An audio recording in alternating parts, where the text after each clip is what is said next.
In Luke chapter 19, we read about Zacchaeus. Zacchaeus wanted to see Jesus.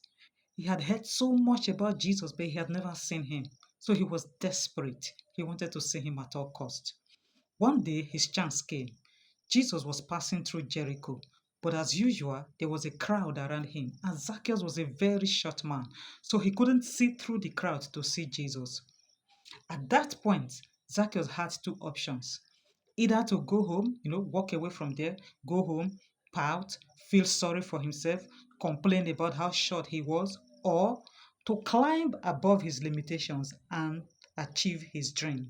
Thank God Zacchaeus chose the latter, because the Bible says he ran ahead of the crowd, climbed up a tree, and that day not only did Zacchaeus see Jesus, Jesus actually saw him and even went home with Zacchaeus. In life, there are always going to be obstacles between where we are and where we would like to be.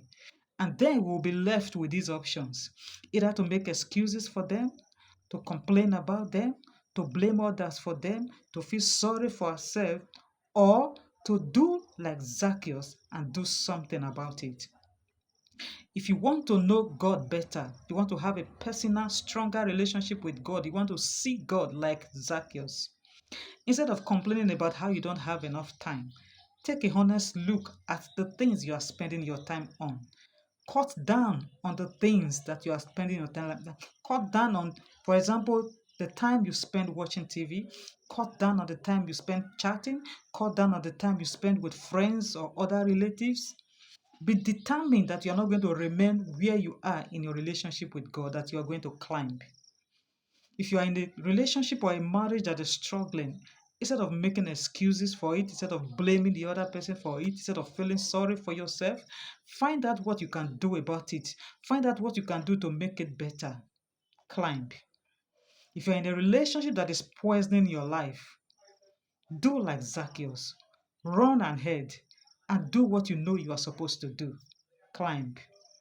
If you're in a business or you are doing a job that is stealing your joy, be determined that you're not going to spend one more day of your life being miserable. Do something about it and climb. Climbing takes effort, determination, and strong will, but it will take you to that height where you can see the world of your dreams. So start climbing in the strength of the Lord.